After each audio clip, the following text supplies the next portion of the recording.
Ever since I started the channel, I have always had such interesting and insightful comments. And now, it is time to showcase a few. Like this comment from Alleycat. I recently jumped back into the game, so yes, I'm a casual. But a few things I've wondered.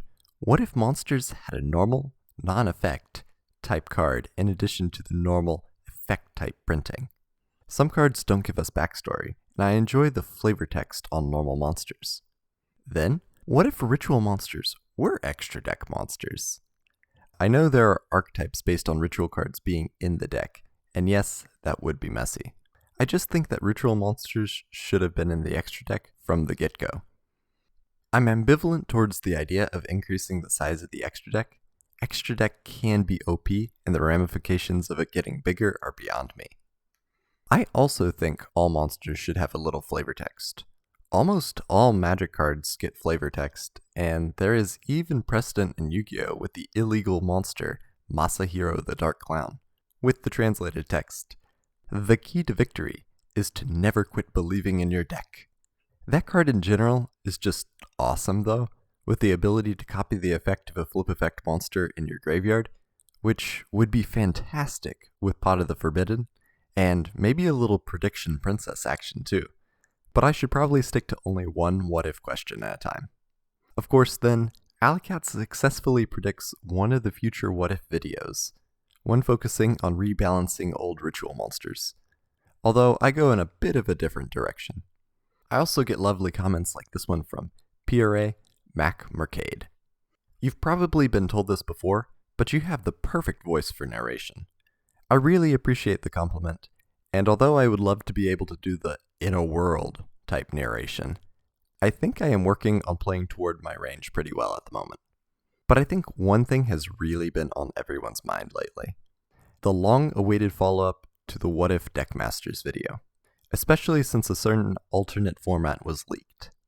So, without further ado, welcome to What If Wednesday, the unfortunately whenever I have time series, where I take a hypothetical Yu-Gi-Oh! Question and explore some of the consequences of its implementation. In this video, I have the special honor of looking at not only the comments from the previous video, but also the unofficial announcement of a Deckmaster format, which I have since retyped for better legibility. Quote, based on the Yu-Gi-Oh! Arc, when Noah Kaiba brought Yugi and friends into the virtual world to duel, each duel allowed the duelist to select a Deckmaster to help them in multiple ways. Duelists begin each match by selecting a monster to serve as Deckmaster. The Deckmaster begins each game outside the deck. Any effects of the monster apply as if the monster were face up on the field. Duelists can normal summon the Deckmaster to the field, ignoring any summoning requirements, anytime they would be able to normal summon a monster.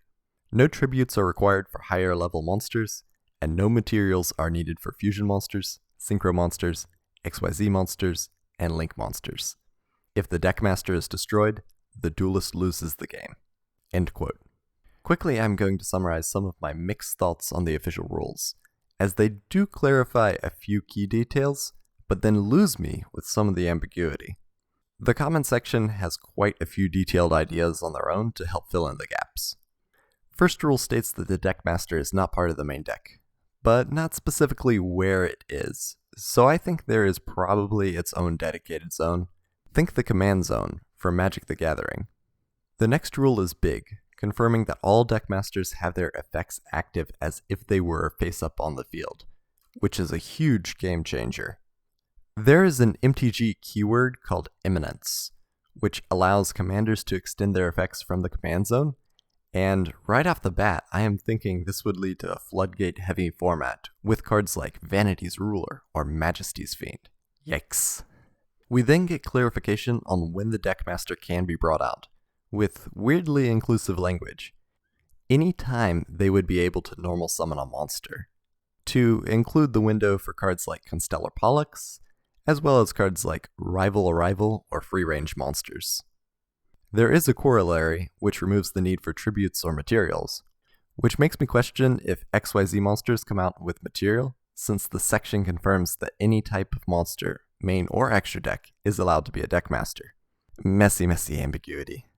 This is probably at its worst with the last rule, specifying if the Deckmaster is destroyed, which is a very strict condition. Finally, we have a legitimate use for self-mummification, which sends to the graveyard rather than destroys. Some of the comments give a much more satisfying explanation of when the removal of the Deckmaster from the field results in a game loss. So let's dive into some of the feedback from the first video. Due to the intricacies of the subject material, some of these entries may be abbreviated, but others will be a little on the longer side. I am breaking down the quotes into loose categories, which will be timestamped in the description. First category is, what can be a Deckmaster? Anime King 1357 makes the observation, when I started playing Magic the Gathering the other day, I immediately noticed how much commanders remind me of Deckmasters. I agree. There's quite a lot of overlap between the concepts, and maybe there's an element of mimicry, but I do not want to wantonly hurl accusations at one format or another. At the very least, looking at commander format may be a good basis for rulings, as well as inspiration for potential Deckmasters based on historical performance. Although Yu-Gi-Oh!, especially with the high ceiling of effects on Deckmasters, is really its own can of worms. As a quick aside, my brother-in-law just gave me my first legendary Magic card, so I am now able to participate in the commander format, although my deck is nowhere close to optimal. Profile coming soon. The Master of Sword Wonders is curious. If I'm not mistaken, then fusion monsters used as Deckmasters in the anime were actually main deck monsters. That the anime had instances in which fusion monsters were shown in hand, either accidentally or intentionally, but after much scouring, I have been sadly unable to find any examples. As far as impact on the eligibility of a card to be a Deckmaster, thankfully the rules clarify that one. In the same vein of anime inconsistency, Christopher B. has a couple comments. Watching the anime, I kept trying to rule things like, a Deckmaster can only be summoned if you've passed a number of turns equal to its level, or this Deckmaster or that one specifically can't be summoned. Hence why the Big Five kept missing obvious moments when they could have won easily if they summoned themselves. Too many exceptions though, and it didn't work. I'm not sure if it's fair to judge the gameplay in the anime in a competitive context, but it is just so frustrating to watch at times. Just chain your trap cards. That's all you have to do. There's spell speed 2 for a reason. This is then followed by Christopher B. again. Another possible option is to limit the effects possible.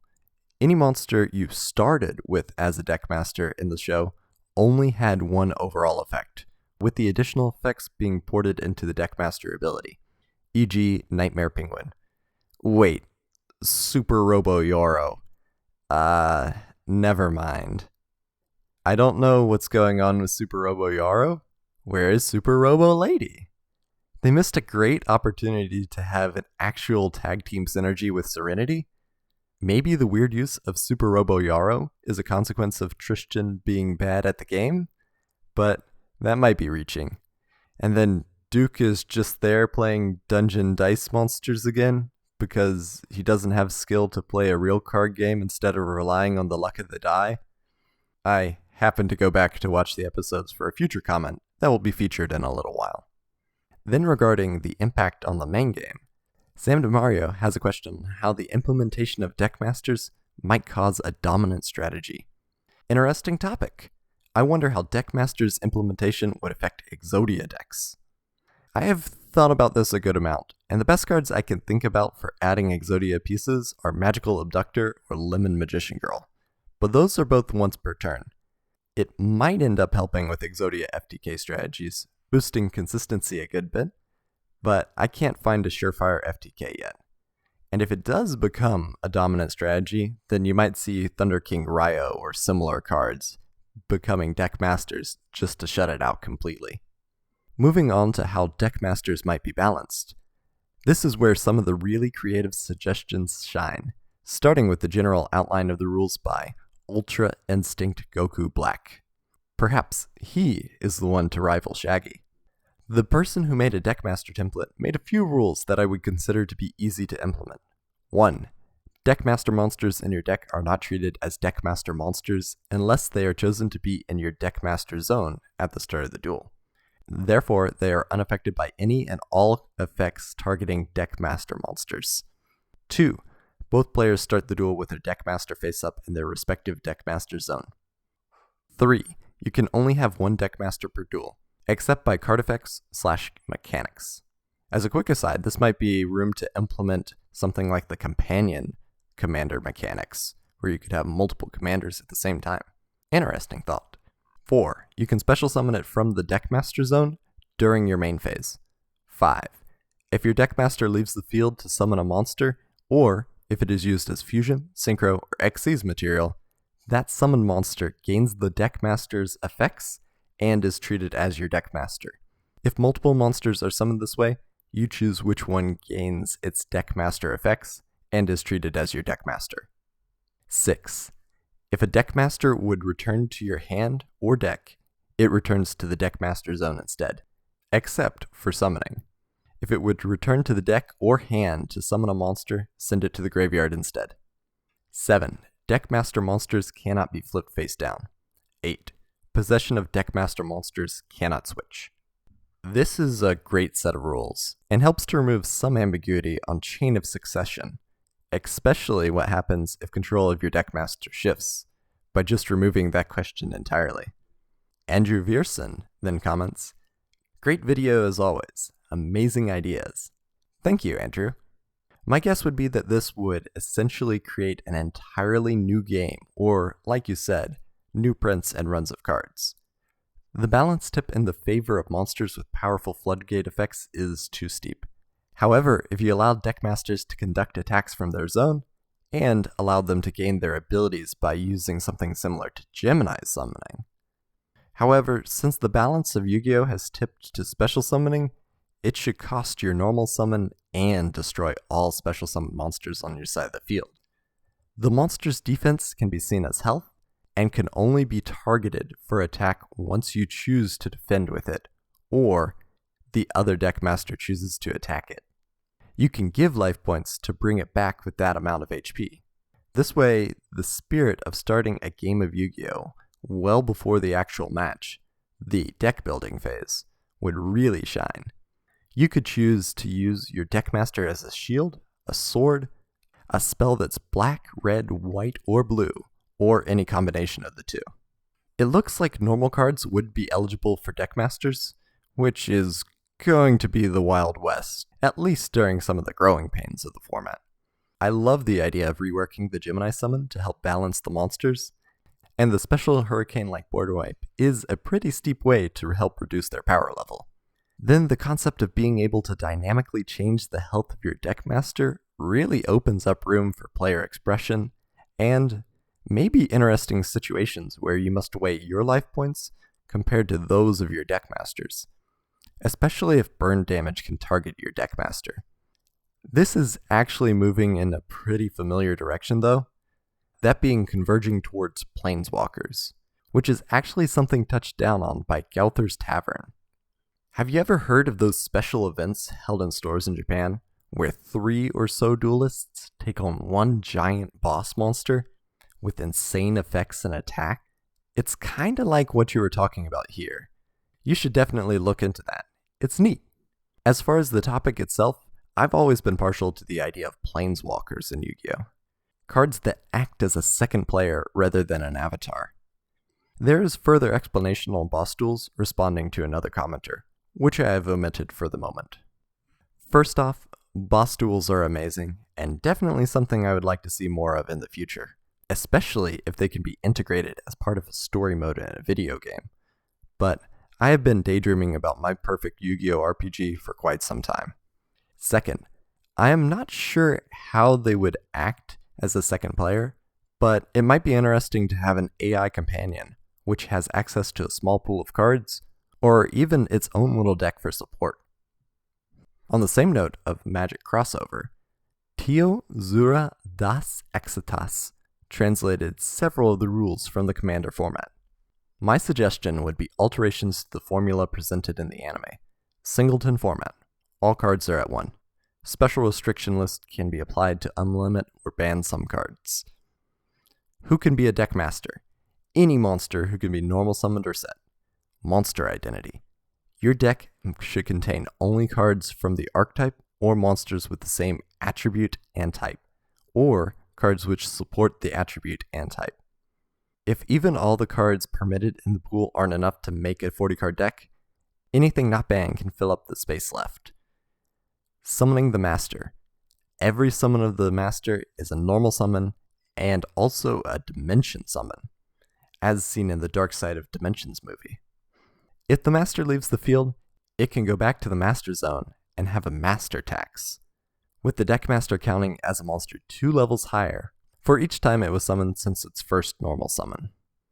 We see the classic singleton deck building restriction, as well as the qualification for what can be a Deck Master. This is a bit more restrictive than anything can be a Deck Master from the sanctioned event, but I can dig it. Then there is an attempt at translating the concept of commander color identity as a deck building restriction, but that is tricky. Characteristics like attribute or type do not hold the same weight as color in Magic, and picking out a specific set of deck building restrictions based on a single monster is much more challenging as a result. There is also a lack of universal resource system, which does complicate dimension summonings where I'm not sure how spirit energy could be measured or tracked. But the additional rules around damage calculation are more likely the intent behind this rule. Also, on the topic of a lack of universal resource system, the levels of a monster might look like the casting cost for Magic, but they do not serve the same purpose. In theory, higher level monsters are harder to get out because they would take additional tributes, but many high level monsters have an inherent summon effect to prevent this. In the official capacity, level is almost entirely moot, since you can normal summon any monster without tributes or materials. Potentially having to sacrifice an additional monster each time you bring out your Deckmaster could be seen as an analog for the commander tax, and if that was the intent, it is a great suggestion. Petra79 takes the opposite approach, restricting eligible Deckmaster candidates to only extra deck monsters. The Deckmaster zone could take up an extra deck slot to have your Deckmaster face up, leading to decision making of whether to play a Deckmaster with the deck building constraints, or a 15th free extra deck slot for combos. You can even limit Deckmasters to only being extra deck monsters, having only Fusion, Synchro, Xyz, and Link Deckmasters, or having them be a new separate extra deck mechanic, and having to summon them by their extra deck methods, so you can't just special summon whenever. Personally, I like the idea of having deck or dual spirit cards that can take the form of previously existing cards. Spirit of the Dark Magician, Blue Eyes Hardened Soul, Red Eyes Eternal Flame. Archetypes: Gravekeeper's Ancestral Guardian, Blackwing Perfect Storm, Valor of the Hero, or completely new ideas. Each of these have a deck building requirement, a minimum continuous benefit similar to speed duels, and a specific summoning condition.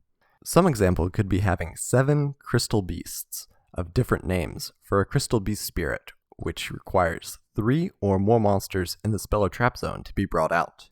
A Pendulum Spirit, where you can only play pendulums, and needs a difference in scales of 8 or more.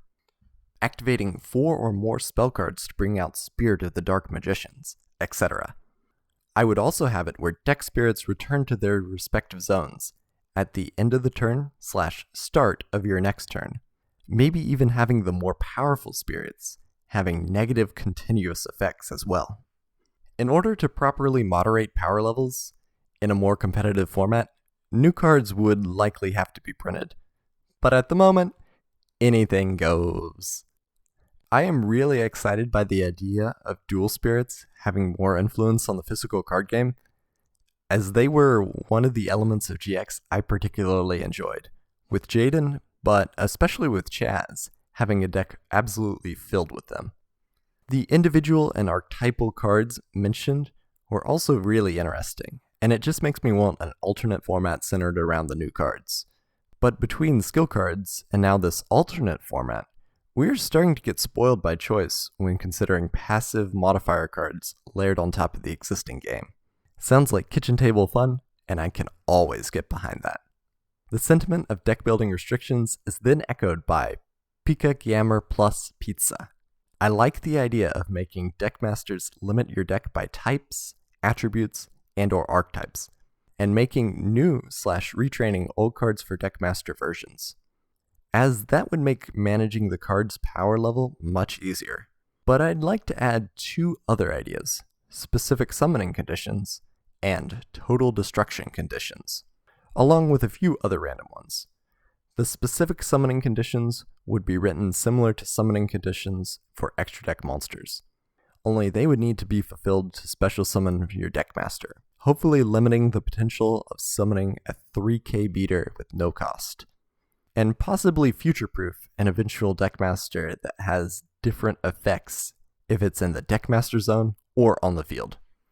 The total destruction conditions would be a method by which your opponent could destroy your deckmaster as an instant win. So if those conditions aren't met, and you, for instance, used your deckmaster as a tribute summon, your deckmaster will just return to the deckmaster zone. I'd also imagine other small things, like definitely limit a deckmaster summon to once per turn. Possibly have it so that if a deckmaster is returned to the deckmaster zone from the field, its effects are negated until the next end phase. Make deckmasters immune to change owner effects. I believe this is to indicate that the control of deckmasters cannot switch. Maybe they have separate cards for a specific summon condition and total destruction condition. Those would be on the same card, as to save on tech space, or make different SSC and TDCs so that players can have some unknown factor with their deckmasters, only revealing them to the opponent when the deckmaster is summoned to the field. Maybe have stronger deckmasters work with specific cards, while general deckmasters are weaker, like maybe a Gemini deckmaster that can let you normal summon as many times as you want on your turn, but they must only be Gemini monsters. But a generic water deckmaster would just give a simple effect, like once per turn, a water attribute monster you control can now inflict piercing battle damage, but it can only give this once per turn. Specific summoning conditions would be interesting, but that is a lot of text on the card. Although, since these are not normal cards, maybe we could make them oversized versions, like in Magic for certain commanders. Or, at the very least, change up the formatting on the card. There would probably have to be a couple overarching rules to deal with deckmasters, and I agree with limiting the deckmaster summon to once per turn. Control of deckmasters cannot switch, and I like the idea of being able to turn off the continuous effects of a deckmaster, either temporarily through returning it to the deckmaster zone, or globally by changing the rules so that only certain effects work in both the deckmaster zone and/or on the field, like with the Imminence keyword mentioned earlier. This would make for better counterplay against oppressive floodgatey monsters. I'm going to put a pin in total destruction conditions for now, because I want to be covering that in the next section. But I think this is probably the most elegant way of describing exactly when the removal of a deckmaster from the field causes the loss condition. In a more casual format, secret information on your deckmaster abilities sounds fun, just like those unexpected reversal moments in the anime where we learn that the card has yet another previously unused effect. Gemini monsters are mentioned again, and I definitely think that this is a testament to the missed potential on a mechanic that is unfortunately unsuited for the speed of the game, even in the era of its introduction. I sorta like the idea of granting a conditional direct attack to water monsters, like with Amphibious Bugroth Mark III, but I am partial to that card for some reason. If C characteristics had a stronger impact on the design space, it would be interesting if water monsters had generally lower attack points, and direct attacks could be a way to compensate. But this is starting to sound like unblockable blue creatures, and I guess MTG comparisons are inevitable with the topic of this video. It would be nice though if Attribute had more distinguishing features and had more concrete identities. Chris Brown, probably not that one, has a Google document detailing some house rules for deckmaster formats. Link in the description. There are a lot of little rules and restrictions to rein in the power, but then there's this cool salvation rule, where your deckmaster jumps in front of a fatal blow and prevents you from losing that turn, which is straight out of the anime, and a really neat feature in my opinion.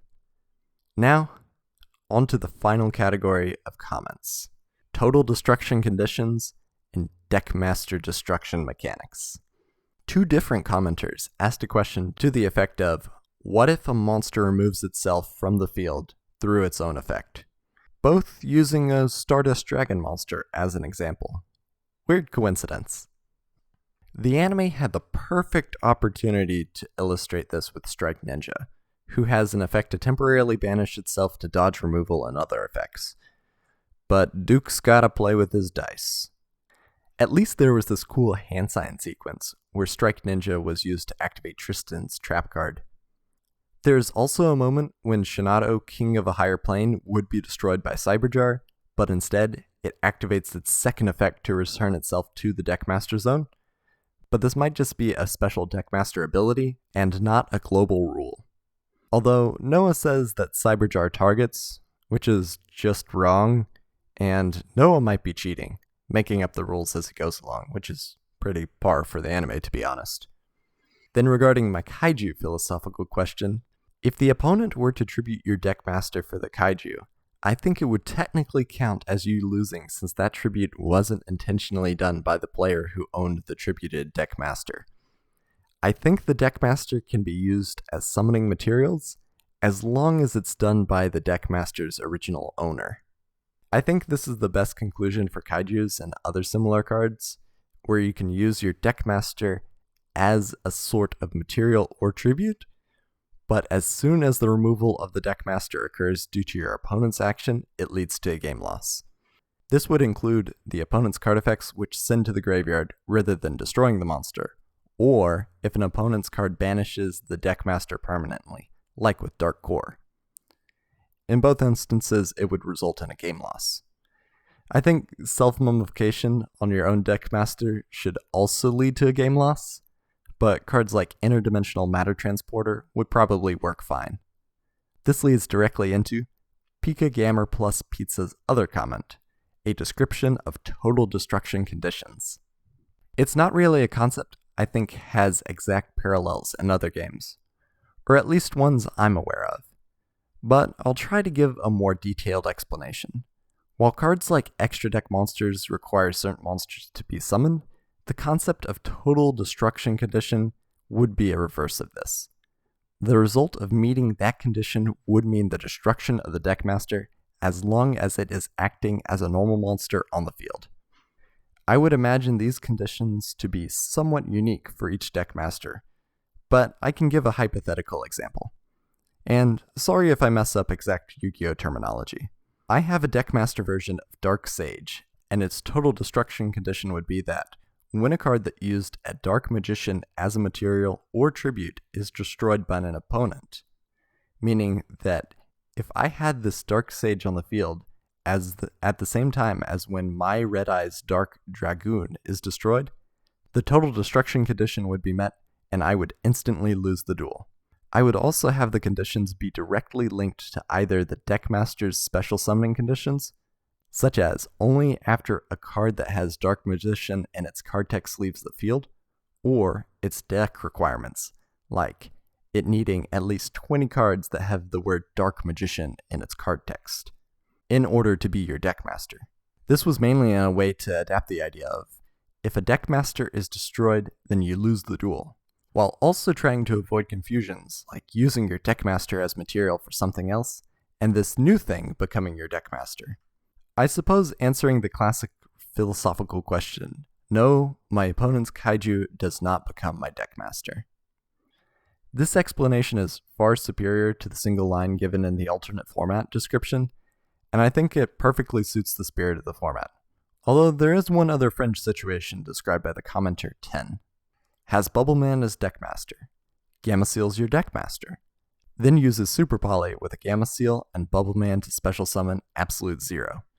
It is now both of our Deckmasters.